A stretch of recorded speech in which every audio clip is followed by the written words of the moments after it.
প্রিয় দর্শক, আপনারা জানেন বৈষম্য বিরোধী ছাত্র আন্দোলনে অসংখ্য ছাত্রের জীবনের বিনিময় নতুন করে আবার স্বাধীনতা পেয়েছে বাংলাদেশ।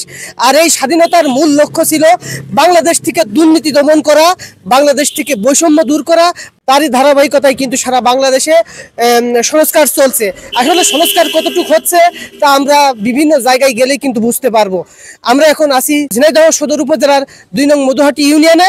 আমরা এখন অবস্থান করছি মধুহাটি ইউনিয়নের ভূমি অফিসের সামনে। এই ভূমি অফিসের আন্ডারে মধুহাটি ইউনিয়নের যে কয়টি গ্রাম আছে সেই গ্রামগুলোর নানান ধরনের কার্যক্রমগুলো হয়ে থাকে, বিশেষ করে ভূমি সংক্রান্ত সব কাজগুলো হয়ে থাকে। আমরা খবর পেয়েছি যে মধুহাটি ইউনিয়নের মহামায়া গ্রামে রাস্তার পাশে যে সরকারি জায়গা আছে, ক্যানাল আছে, সেই ক্যানাল থেকে রাতের আধারে মাটি খনন করে বিভিন্ন ইট ভাটায় বিক্রয় হচ্ছে। এই সকল বিষয় কিন্তু আজ আমরা তুলে ধরবো আপনাদের সাথে, এবং এই যে মাটি ব্যবসায়ী বা ভূমি দস্যু যারা আছে তাদের সাথে কে কে জড়িত আছে তাদের মুখোশও কিন্তু উন্মোচন করব।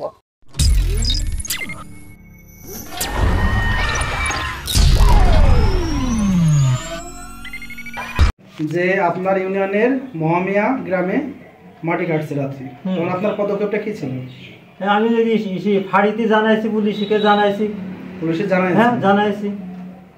আর আমরা যতটুকু জানি, আপনার ক্যাম্পের এসের সাথে আলাপ করলাম, তিনি বলেছেন যে আমাদের নায়েব সাহেব এখনো কোনো তথ্য দেয়নি, জানায়নি, আমরা এই বিষয়ে কিছুই জানি না। আমি আমার মোবাইলে নাম্বার চেক করেন, আমার সাথে তার সাথে কি কথা হয়েছে। আমার তো নাম, তার সাথে কল দিয়েছি। তো আপনার পুরো নামটা যদি একটু বলতেন। আমার নাম মোহাম্মদ মইনুল কবির। আপনি এখানে কি দায়িত্বে আছেন? আমি এই জায়গায় হলো ইউনিয়ন ভূমি উপসহকারী কর্মকর্তা পদে আছি। আচ্ছা, আমরা যে একটা জায়গা দেখলাম যে আপনার 2 নম্বর মধুহাটি ইউনিয়নের মহামায়া গ্রামের একদম রাস্তার সাথে যে ক্যানালটি রয়েছে, সেই ক্যানাল থেকে রাতের আধারে মাটি খনন করেছে, করে বিভিন্ন জায়গায় বিক্রি করেছে বলে আমাদের কাছে তথ্য আছে। এই বিষয়ে আপনাকেও নক করেছে আমাদের সহকর্মীরা। আসলে আপনি কি কি পদক্ষেপ নিয়েছেন এই বিষয়ে, সেই বিষয়ে একটু বিস্তারিত বলবেন। আমি থানায় হলো ওই যে ফাঁড়িতে ফোন দিয়েছি যে আপনারা একটু দেখেন রাত করে, আমরা তো যেতে পারবো না। হ্যাঁ, আচ্ছা। তারপরে হলো লতিফ বিশ্বাসকে বলেছি, 3 বার ফোন দিয়েছি, ফাঁড়িতেও 3 বার দিয়েছি প্রায়। লতিফ বিশ্বাসের নম্বর আপনার কাছে ছিল না? হ্যাঁ, লতিফ বিশ্বাসের নাম্বার আমার কাছে ছিল। আচ্ছা।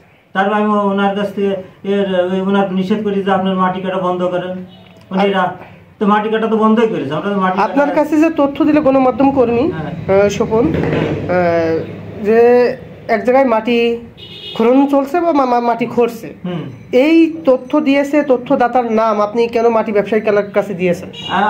আপনার তথ্য যে দাতা, সে তো বারে বারে ফোন দিয়েছে যে মাটি কাটা বন্ধ হচ্ছে না। সে তো স্পটে দাঁড়িয়ে আপনার কাছে ফোন দিয়েছে, মাটি কাটা বন্ধ হচ্ছে না বলেই তো আপনার কাছে। ঠিক আছে, আমি তারপর বললাম, সে বলছে যে আমি ফোনে, সে বলছে যে আমি বন্ধ করে দিয়েছি আর মাটি কাটা হচ্ছে না। তাহলে তার সাথে কথা বলো, তুমি সে বলছে তাহলে মাটি কাটছে, আর উনি বলছে যে মাটি কাটছে না।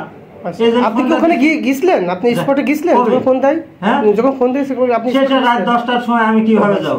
রাত 10টার বাইরে? হ্যাঁ, 10টার সময় আমি আমি ফোন দিয়েছি, তার নিষেধ করেছি বন্ধ করে। তার মানে আপনি এসে যে তথ্যদাতা আপনাকে তথ্য দিয়েছে তার নম্বরে আপনি পাবলিশ করছেন আর একজন, এটা আপনি অন্যায় করেছেন কিনা সেটা বলুন। আমি অন্যায় কি, সে তো বিশ্বাস করছে না যে আমি ফোন দিচ্ছি।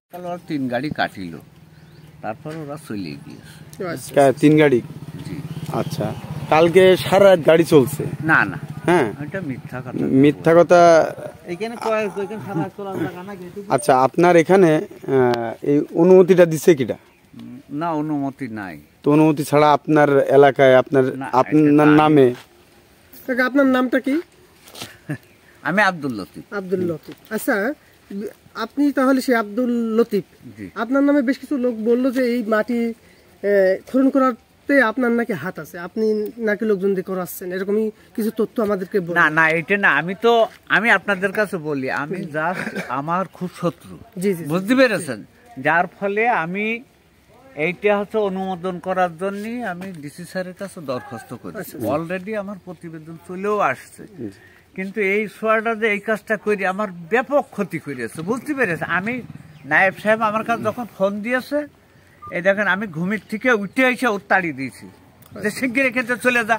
আমি আমার এই জায়গায় শুধু ডিম ফুটোয়, মাছের ডিম ফুটোয়, আচ্ছা। আর কিছু না। মানে এই পুকুরটা আপনার? জি, এখানে হচ্ছে ওই রেণু ছাড়া আর কিছু হয় না। বুঝতে পেরেছি। কিন্তু এই যে মাটিটা যে খনন করেছে, আমি আপনাদের বুঝাচ্ছি, এখানে আমি পানি যাওয়ার পর্যাপ্ত পরিমাণ জায়গা রেখে আমার ওই জায়গায় পানি থাকে না, বুঝেছেন? এই জন্য আমি এই জায়গাটা, এই গাভীর এই মাটি কটা এরপরে দিলি একটু অসুবিধা ছিল, আমি এই জন্য এই জায়গা গভীর করব, ঠিক আছে? বুঝতে পেরেছি। এই কিন্তু শুধু আমি ডিম ফুটাবো, ওই আমার ওখানে বোরিং আছে এখানে। কাকা আমি একটু কথা বলি, সেটা হচ্ছে যে আপনি আপনার পুকুরে মাছ চাষ করার জন্য হোক বা রেণু চাষ করার আমি জন্য রেণু হোক, চাষ করবো। এটা হচ্ছে আপনি আপনার হচ্ছে নিজের স্বার্থের জন্য জি। ব্যক্তিগত ব্যাপার, সেই হিসেবে জি। হচ্ছে আলাদা। জি। কিন্তু আপনি দেখেন যেখান থেকে মাটি খনন না, করেছে, এটা ওই মাটি এটা আছে, সব এখানে এটা এসে তো আপনার জমি না, পূরণ করব। এটা এটা তো আপনার জমি না, আচ্ছা, এটা আমি পূরণ করব। আরে আল্লাহ, এটা এটা তো সরকারি আমি- কেনাল বা খাল। না, সরকারও নাই তা। সরকারের এটা না। আমাদের মালিকানা, ও, এর তো আচ্ছা, পাকা মালিকানার রাস্তাও ভিতরে। নাই। জি, এই রাস্তাও এই এখনো রাস্তাও এখনো মালিকানা, এই রাস্তাও এর এখনো তো মালিকানা। এখনো সরকারি রাস্তা যায়নি। এইখানে এই রাস্তাও এখন আমাদের তার মানে আপনাদের নিজেদের জি জি, সম্পত্তি। এই যে ওই যে সবই আমাদের, এই মাঝখান দিয়ে রাস্তা গিয়েছে। এটা আচ্ছা, আমাদের এখন- কাছে অভিযোগ ছিল, আমরা সেভাবে জি, আসছি। এটার অভিযোগের কোটি অভিযোগ্য বলে লাভ নেই। আমি এই জায়গা যা দেখছেন না চাচা, জি জি জি জি জি দেখান। আমি তো একটা মানুষ, জি জি আমি অবশ্যই। পর্যাপ্ত পরিমাণে পানি যাওয়ার জায়গা রেখে ওই জায়গাটা খনন করে আমি শুধু রেণু ফুটাবো, আর কিছু না। সুপ্রিয় দর্শক, আমরা এখন অবস্থান করছি ঝিনাইদহ সদর উপজেলার 2 নং মধুহাটি ইউনিয়নে মহামায়া গ্রামে। আপনারা দেখতে পাচ্ছেন আমি একটা জায়গায় দাঁড়িয়ে আছি, মহামায়া গ্রামের যে রাস্তাটি, মূল যে রাস্তা, সেই রাস্তার উপরে দাঁড়িয়ে আছি এবং এই রাস্তার পাশে কিন্তু ছোট একটি পানি নিষ্কাশনের জন্য একটা কেনাল আছে, সেই কেনালের ধারে কিন্তু দাঁড়িয়ে আছে। আপনারা দেখতে পাচ্ছেন এই কেনাল থেকে অনেক মাটি কিন্তু নিয়ে চলে গেছে যারা ভূমিদস্যু আছে, মাটি ব্যবসায়িক আছে, তারা আসলে এটা রাতের আধারে এই ইউনিয়ন পরিষদের যে নায়েব আছে, সেই নায়েবের সাথে আতাত করেই কিন্তু এই মাটি ব্যবসা চলছে। প্রিয় দর্শক, আপনারা আমাদের সাথে থাকবেন, আমরা মহামায়া গ্রামে আছি 2 নং মধুহাটি ইউনিয়নে এবং এই যে রাতের আধারে কিছু ভূমিদস্যু আছে, কিছু মাটি ব্যবসায়িক আছে, তারা কিন্তু এই বাংলার সোনার মাটি এইভাবে হরণ করছে, এইভাবে কিন্তু তারা তিলে তিলে ধ্বংস করে দিয়েছে বাংলার প্রকৃতি। প্রিয় দর্শক, আমাদের সাথে থাকবেন, আমরা মহামায়া গ্রামে আছি, এই এলাকার সাধারণ জনগণের আমরা কথা বলবো, সাধারণ জনগণের সাথে কথা বলবো। তারা আসলে এই যে রাতের আধারে যে মাটিগুলো উত্তোলন করছে এবং বিভিন্ন ভাটায় বিক্রয় করছে, তাতে কিন্তু অনেক ক্ষতি সাধন হচ্ছে।